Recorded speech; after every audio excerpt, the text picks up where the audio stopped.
ഇന്ന് അമ്പനാട് ഹിൽസിന്റെ കഥ പറയാം.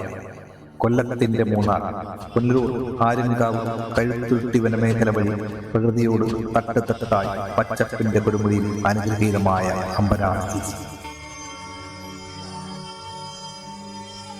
അമ്പനാട് ഹിൽസിന്റെ കാഴ്ചകളിലേക്ക് പോകുമ്പോൾ പഴയ ആ മാമ്പഴത്തറയിൽ നമ്മൾ ഓടിച്ചുവിട്ട ആ ഗുണ്ടയെ ഓർക്കണം.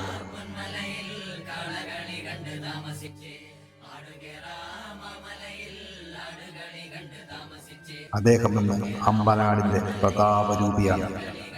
പഴയതും പുതിയതുമായ കുറെ മാറ്റങ്ങൾക്ക് അമ്പനാട് സാക്ഷ്യം വഹിച്ച അവിടുത്തെ ഗുണ്ട. ഇന്ന് അദ്ദേഹം അറിയാതെ അമ്പനാട് ഒരു ഇല പോലും അനങ്ങില്ല. അങ്ങോട്ട് പോകുമ്പോൾ അദ്ദേഹത്തെ വിളിച്ചിട്ട് പോകണം, പുതിയ തയ്യാറെടുപ്പിനായി. ഹലോ ഹലോ, ആരാ?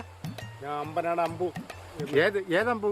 അമ്പനാട് അമ്പു എന്ന് പറഞ്ഞ് ഞാൻ അറിയാത്ത ഈ മേഖല മൊത്തം ഓടില്ല. അമ്പനാട് ഗുണ്ടയാണ്. ഇതിന്റെ കണ്ണിന്റെ കിളി പോലും അനങ്ങാത്ത ഒരു കാര്യക്കാരനാണ് ഞാൻ. ഇവിടുത്തെ ഒരു ഗുണ്ടന്റെ ഇവിടെ കിളി അനങ്ങണമെങ്കിൽ ഞാൻ തീരുമാനിക്കണം. കിളി അനങ്ങണമെങ്കിൽ നിങ്ങൾ തീരുമാനിക്കണം. നിങ്ങൾ ഏത് ഗുണ്ട? ഞാൻ ഇവിടുത്തെ അമ്പനാട് ഗുണ്ട എന്ന് പറയും. അമ്പു അമ്പു അമ്പു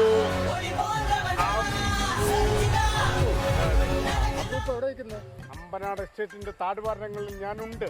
ധൈര്യമുണ്ടെങ്കിൽ വാടാ. ആളുകളെല്ലാം പ്രതീക്ഷിച്ച് അവിടെ നിന്നോ കേട്ടോ.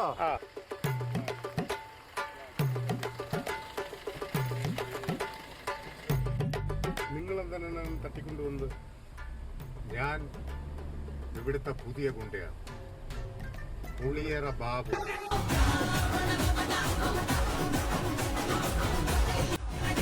നിനക്കെന്തെങ്കിലും സംശയം ഉണ്ടെങ്കിൽ എന്റെ ബോസ് ഫ്രണ്ടിലിരിപ്പുണ്ട്. ബോസിനോട് ചോദിച്ചാൽ ബോസ് പറയും.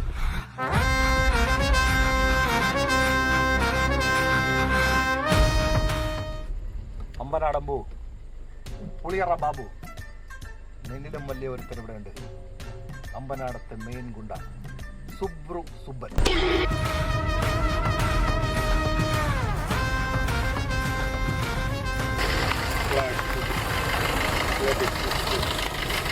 അമ്പനാട് സ്റ്റേറ്റ് എത്താറായി. ഇനി കുറച്ച് ദൂരങ്ങളെ ബാക്കിയുള്ളൂ. അമ്പനാട്ടിലെ കാഴ്ചകൾ ഞങ്ങൾ കാണണം. അതിന് നിങ്ങളെ ഞങ്ങൾ ഉപയോഗിക്കും.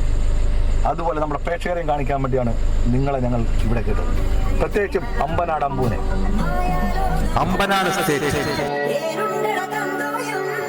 കൊല്ലം ജില്ലയിലെ കഴുത്തുരുട്ടി ആര്യങ്കാവ് നിന്നും ഏകദേശം 12 കിലോമീറ്ററാണ് അമ്പനാട് സ്റ്റേറ്റിലേക്കുള്ള യാത്ര. പോകുന്ന യാത്രയിൽ വളരെ മനോഹരമായ ഒരുപാട് കാഴ്ചകൾ കാണാൻ സാധിക്കും. ഇവിടെ നമ്മൾ പറയുന്നത് ആ യാത്രയുടെ നമ്മൾക്ക് വേണ്ടുന്ന സേഫ്റ്റിയും കാര്യങ്ങളും മാത്രമാണ്. ചരിത്രങ്ങളോ ഒന്നും ഇവിടെ വിവരിക്കുന്നില്ല. അമ്പനാട് എസ്റ്റേറ്റിന്റെ എൻട്രൻസിൽ നിന്ന് 100 രൂപ പാസ് എടുത്ത് നേരെ അമ്പനാട് ഹിൽസിന്റെ മുകളിലോട്ടുള്ള യാത്രയാണ്. ഓരോ കയർപ്പിന് തിരിഞ്ഞ് മുകളിലോട്ട് കയറി പോകുമ്പോഴും വേറെ ഒരു ലെവൽ തന്നെയാണ്. എപ്പോഴും വന്യമൃഗങ്ങളുടെ സാന്നിധ്യം പ്രതീക്ഷിക്കാവുന്നതാണ്. പോകുന്ന നമ്മുടെ വാഹനം എത്രയും നല്ല സ്റ്റെബിലിറ്റിയും അല്പം വലുതുമായാൽ വളരെ നന്ദി. റോഡ് അത്ര മികച്ചതല്ല. പോകുന്ന ഓരോ നിമിഷവും ആനകളുടെയും വന്യമൃഗങ്ങളുടെയും സാന്നിധ്യം പ്രതീക്ഷിക്കും. പക്ഷേ നേരെ ഓരോ ഹെയർപിന് കഴിഞ്ഞ് മുകളിലോട്ട് കയറി ചെല്ലുമ്പോഴും എൻ്റെ മോനെ, ഓരോ വ്യൂ പോയിന്റും അത്രയ്ക്ക് മനോഹരമായ കാഴ്ചകൾ നമ്മൾക്ക് സമ്മാനിക്കും. ആലച്ചാടി കഴിഞ്ഞ് നേരെ ഹെയർപിന്നുകളെല്ലാം കഴിഞ്ഞ് നേരെ താഴോട്ട് ഇറങ്ങുകയാണ്. ഇറങ്ങുന്ന യാത്രയിൽ കുറെ കൈതത്തോട്ടങ്ങളെല്ലാം കാണാൻ കഴിയും. ഇവിടെ നിന്നുമാണ് നമ്മുടെ ആരംഭിക്കുന്നത്.